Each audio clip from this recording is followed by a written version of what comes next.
In my late 20s, my body started to shut down. I, in college, I was one of those people who routinely got by on 4 to 5 hours sleep per night. Not a good thing for the record. You should get more sleep than that. But yeah, I did. And by my late 20s, I could sleep and sleep and sleep and wake up and I'd still be tired. And I knew things were not right. And so I went and had tests done. And the results came back that I, number one, had insanely high cholesterol and I also had high blood pressure. And so I started taking medicine for those things, but I knew there's something more wrong. And my body just from pretty much age of 28 up until the point I'm going to the hospital, just every day felt like this is not right. Honestly, in my late 20s, I thought maybe this is just what aging is. I've never been 29 before. I've never been 30 before. Maybe this is just what being 30 is. So on January 26, 2001, I am 32 years old. The reason I know the exact date is because the Super Bowl was playing, and I suddenly feel like I am literally having a heart attack at this moment. I make it to the hospital, St. Luke's Hospital in Cedar Rapids, Iowa, and in the cardiac ward, they hook me up to an EKG. That's how they monitor the heart.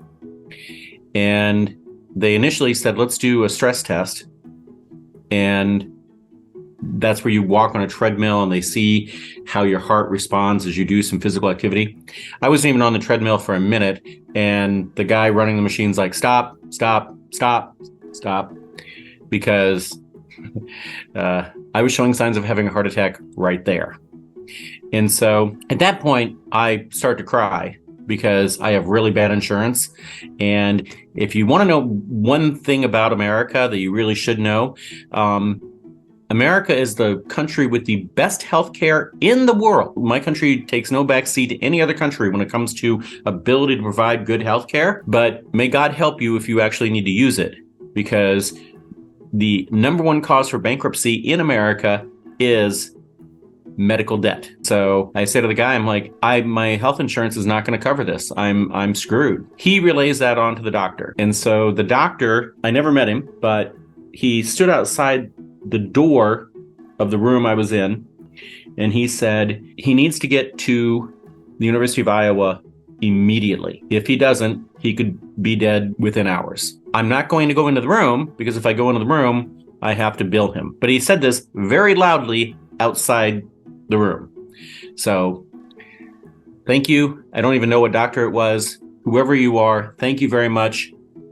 Thank you. So I looked at my parents and I'm like, well, I guess we're going to Iowa. And so the nurse came in and she's like, we'd like to send you by ambulance. And I was like, no, because I have no idea what the ambulance is going to cost. My father can drive me. And so we got in the car and headed to the University of Iowa. Dad, for the record, drove the speed limit the whole way.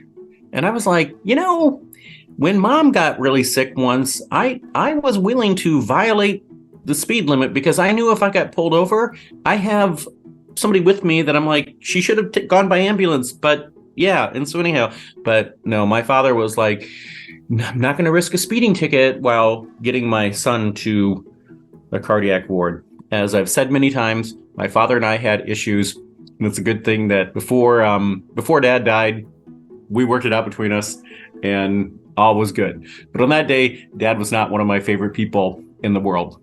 So we get to the University of Iowa. The nurse that greets us as we're pulling into the ER, she's like, we don't normally have people come in for cardiac issues by car. So she was laughing at that. Again, with the Super Bowl playing in the background. So they hooked me up to an EKG and they're like, we can confirm what St. Luke's has told you.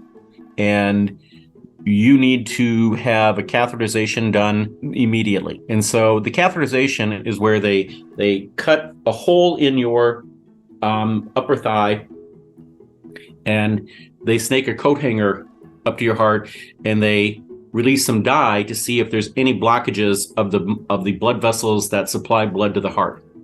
A couple years earlier, Dad had one of these done, and it indicated that he had five of the blood vessels that supply blood to the heart. 5 of them were blocked, and so Dad barely got conscious again before they were shaving his chest and prepping him for open heart surgery. And so I go in for the procedure, and I told the guy doing the procedure and the anesthesiologist, the guy who gives you knocks you out, I'm like, I want to be conscious when you release the dye. Now, I've made some really dumb decisions in my life, and this is one of my dumbest. Okay. So they give me really good anesthesia. I'm out. I have no idea how long it takes them to snake the coat hanger up to my heart, because this is such a delicate procedure. They have immobilized me to the point that I can't move a muscle. Like, I am tied down, strapped down. There is no part of me that can move. My head is even in a brace, but the anesthesiologist slapped my face, and I became conscious enough to say, please don't slap my face. I have a coat hanger in my heart. So I was aware. And my only memory of this is everyone in the room started laughing hard. And I thought, okay, if I'm going to die, at least I made people laugh on my last day. And then the guy doing the procedure is like, here we go. And he released the dye. And all I can say is that I have never felt so cold in my life. I don't know what is in that dye. I don't know what but I suddenly felt like I was thrown into a deep freeze. And yeah. And so they have to do it on both sides of the heart. So you're going to get it twice. And so the first one I was like, but I'm not moving anywhere. But yeah. And he's like, that's all clear. That's good. And then he went to the other side, and he's like, okay, one more. And he did it. And he's like, well, good news. You don't have any blockages. Yay. Okay. So I'm apparently not going to die today. And now can I please go back to sleep? And I went back to sleep. Yay. So at the University of Iowa, they ran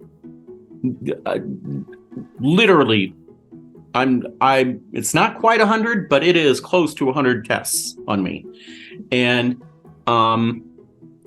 And what they discovered is that my thyroid had completely shut down.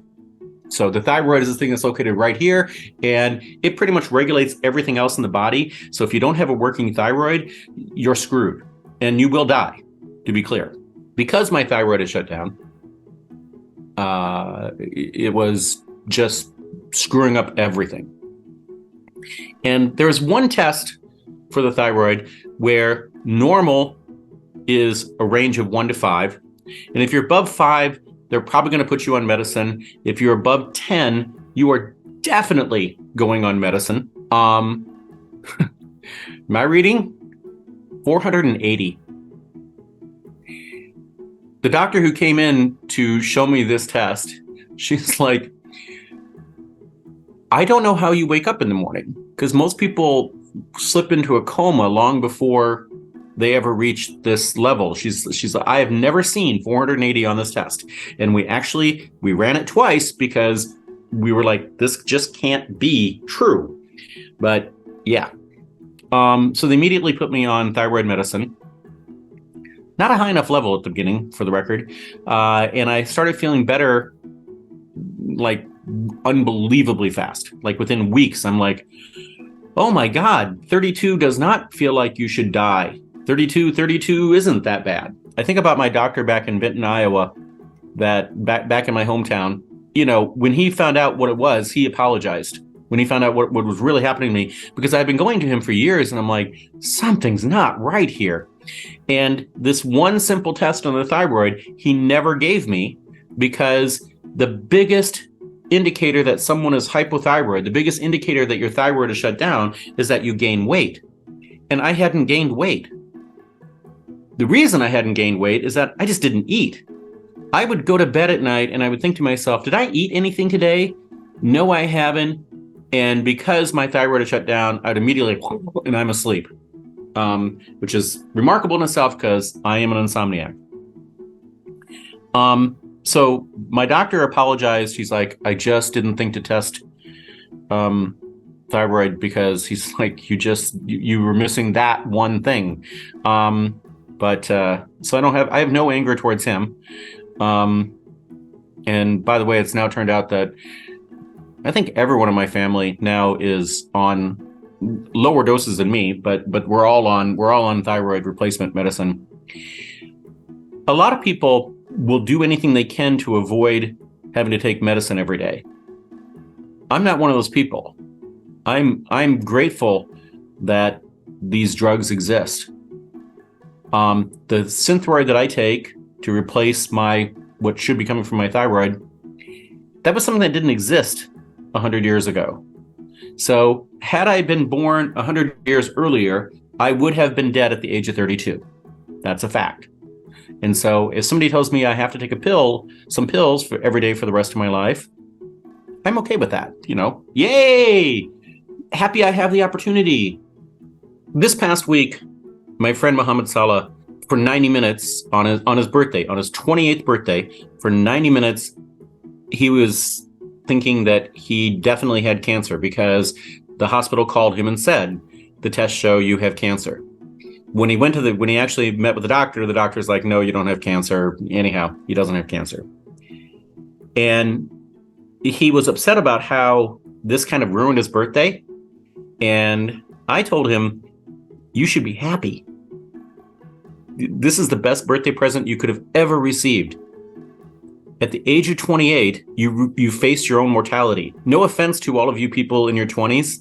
When you're in your 20s, you think you're invincible. You think there's nothing that can kill you.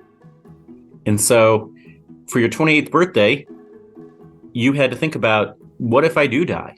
I don't think he's seeing it as a great birthday present, but I certainly do.